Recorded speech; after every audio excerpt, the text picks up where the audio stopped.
ako, Romel, talaga, napakalantad naman ang aking bibig sa pagsasabi na sa mga musikerong Pilipino, lalo na yung mga kailan lamang ipinanganak yung mga rapper. Ako'y talagang tagahanga ako ni Glock 9. Mm. 'Di ba? Noong naalala mo, nung hindi pa mga original na jingle ang pinatutugtog natin, 'di ba yung sirena, lagi natin pinatutugtog dito sa CFM? At Correct, saka bago yung magsimula ang upuan. programa, Oo, oo. saka yung upuan at saka yung magna. Pagkwentuhan muna natin yung mga upuan. Of course, yung upuan, yung kasagsagan ng politika ito. Ito yung kwento tungkol sa mga nakaupo, nagkukuyakoy sa mga naka-aircon na kwarto, samantalang hindi nakikita ang buhay ng ating mga naghihirap na kababayan, di ba? Mm. Tapos si Magda, gustong-gusto ko yung kwento nito eh. Yung magkarelasyon, lumuwas yung babae dito sa lungsod. Pumasok pala na dancer, parang ganon, na itinetable. Ang akala naman ng lalaki, nagtatrabaho lang na simpleng Normal. trabaho, di ba? Nung pala naalaman niya, nagbaon pa siya ng suman at kung anong pasalubong, probinsyano, di ba? Tapos naalaman niya na ganun pala ang trabaho. Pero ang sabi nga, di ba, ang buong katawan ng babae ay iyong makukuha, pero ang bibig ay tanging para lamang sa iniibig. Yan si Magda. Yes. Di ba? Ang ganda-ganda. Tapos, ito ngang sirena. Drum na may tubig, Tubig ang ang sinisisig. sinisisid. Oh. Alam mo, habang ikinukwento ni Glock 9 ang kwento ng sirena, ako'y napapaluha, sinabayan ko siya ng pagluha. Akalain mo, no, pagkatapos ng mahabang panahon, meron palang kapupuntahan itong napakagandang kwento ng sirena. Ang anak niya noon ay 8 taong gulang pa lamang. At syempre, napakalayo pa sa kapaniwalaan na isang araw ay magtatapat siya na siya ay isang Becky, di ba? Tapos, Mm. ngayong panahon na ito, lumantad na ang kanyang anak.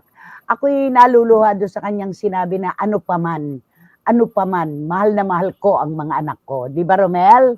Opo, nanay, alam mo, siguro lumulundag sa kaligayahan yung anak niya magmula nung narinig niya yan. Actually, nararamdaman na nung bata yan, natanggap siya. Pero yung sabihin sa publiko at ihayag sa buong mundo na proud at mahal na mahal niya yung Oo, anak niya. oo. Diyos ko, iba Totoo yan, totoo yun. yan. At Grabe. saka, alam mo, kung lahat sana ng ama ng tahanan ay kasing lawak ni Glock 9 ang takbo ng pag-iisip, walang magre-rebelde na mga kapatid natin, di ba? Ay, Kaya totoo. sumasaludo sa kanya ang komunidad ng LGBTQIA+.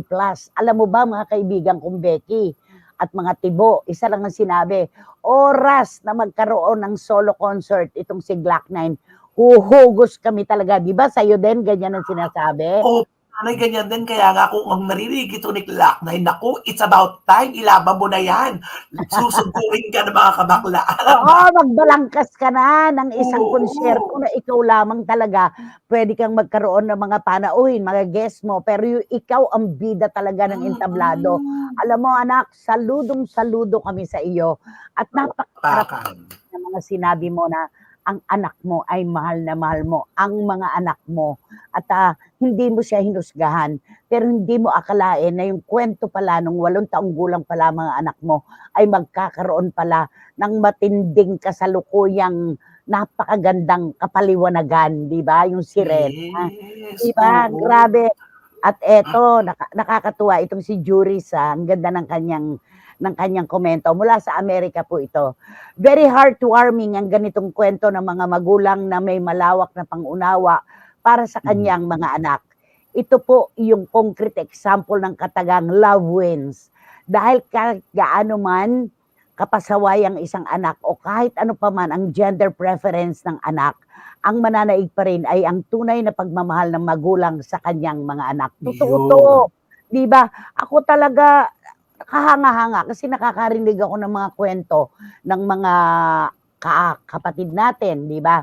Na Mm. pinapalo sila ng 2x2 nung malaman ng tatay Pinagmalupitan, nila, oo. pinagmalupitan, may binitin pa na patuwad sa sako, na Yes. pinataya sa bahay, hinusgahan. Pero alam mo, kalaunan, nung nagkaedad yung mga magulang, yung anak na Becky at Tibo, sila ang nagtatag at nagtayo ng kanilang kabuhayan. Yun.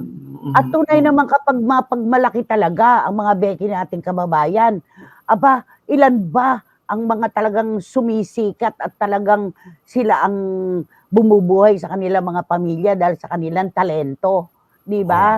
Oo, Kaya itong kaya si Glock 9, grabe, pinapalakpakan, sinasaluduhan at ako mismo talaga, ako'y luhan-luha ako habang nagsasalita siya na hindi niya alam kung paano niyang sasabihin, 'di ba? Na kaso naglantad naman na 'yung anak niya, eh, 'di ba? Oo, kaya Mhm.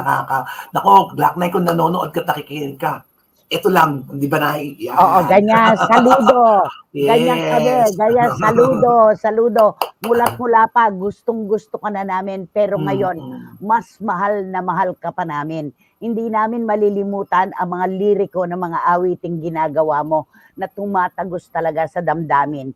Tapos ito palang sirena, makakaapekto pala sa puso ng sambayanan dahil sa iyong kwento tungkol sa iyong anak na isang Becky na mahal mo. Napakasarap makapakinig ng ganyan salita mula sa isang magulang, 'di ba? Yes. At Mm, lumaya mm. na siya sa ano, Nay, 'no, sa matagal niya ng iniisip-isip na kailan ko ba mai-a-announce. Ito, malayang-malaya na siya, wala siyang kimkim baon sa kanyang dibdib, 'di ba? Totoo 'yan, oo. At eto sabi ni ano, ni Boycie Caragay, "Glock 9, saludo ako sa iyo, bibihirang ama ang tanggapin ang sexual preference ng anak. Hindi gaya nung time namin, galit na galit ang tatay ko sa kabaklaan ko. Pero nung nag-asawa sister ko at 3 na lang kami, tinanggap na rin ako dahil ako ang Hmm. naiwang mag-alaga sa kanila ng mother ko. Love you, Nay, Tay." Totoo ito, itong kay Boycie Caragay Yes. na ito. Si Boycie Caragay ay pamangkin ni Tita Norsky Garcia. Ayan, at Okey. alam natin ang kwento ng kanyang buhay na naging mabuti siyang anak sa kanyang mga magulang. Totoo 'yan. Eh, yung mga kaibigan ko nga, pinalayas pa ng bahay, eh, 'di Ay, ba?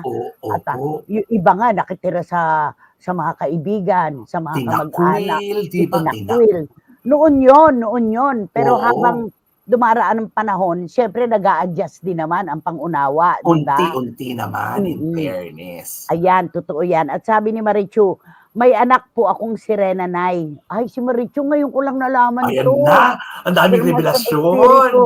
At gaya ng iba, ipinagmamalaki ko po siya at Nay, sa aminin natin o hindi, ang mga kagaya nila ang hindi iniiwan ang mga magulang hanggang sa huli. Iba silang magmahal ng mga magulang, walang iwanan. Alam mo, sang-ayon ako sa iyo, Marichu is naku, grabe. Grabe, totoo 'yan, ibang magmahal ang mga Becky. At eto, si Dan Clavesillas, "Ang dugo't laman ay dugo at laman. We should give them unconditional love. At kahit pa di pa natin kapamilya, walang masama sa pagiging bakla at tomboy. Hmm. Mas masama po ang mga hunyangong magaling humusga sa kapwa na mas galing humusga sa kapwa na mas marami pang putik sa mukha nila. We salute you, Glock 9." Ala, akong natatanggap na negatibong pahayag dito tungkol kay Glock 9. Ibang klase ka. Ayan. "Tita, kamis nga dati yung mga kanta ni Glock 9 na ginagamit nyo dyan sa jingle ng CFM. Kahanga-hanga ka sa ginawa mong paglantad sa kasarian ng iyong anak. Mabuhay ka." Sabi ni Hmm. Tita Nene Olanday, totoo yan. At sabi ni, oo, "Congratulations, Glock 9." Sabi ni Tita Sofia Angeles. At eto ang sabi ni, ni John, "Matatawa ka, nanay." Alam mo kasi hindi tayo sanay si ano na emosyonal, eh, si John. "Matatawa ka, nanay, kayo ni Kuya Romel na medyo emosyonal ako ngayon. Ako talaga, habang nagsasalita si Glock 9 ng pagmamahal, pagtatawid niya ng pagmamahal sa kanyang anak, umiiyak din ako. Ako Hmm. bruskong-brusko ako, kilala mo ako, nanay, mula ulo hanggang paa. Pero iniyakan ko ang pagtatapat niya. Mabuhay ka, Glock 9, mag-concert ka na at dadayuhin ka ng lahat ng mga miyembro ng LGBTQIA+ community." Ayan. Yun. "Nay, may anak akong tranny, transgender, and I'm Hmm. proud of her." Sabi ni Ching Bautista Silverio, eto na at Hmm. talaga, oo, dapat maging proud tayo. Ang dugo Yes. at laman ay dugo at laman, ika nga ni Dan, di ba? At sabi ni Wating Wating, Sirena, more meaningful than it could ever be dahil dedicated sa kanyang anak. Napakaswerteng anak dahil tinanggap siya ng buong buo. Ako nanay, pangarap kong magkaroon ng anak na sirena. Sabi ni Wating-Wating, wow naman nakakatuwa, di ba?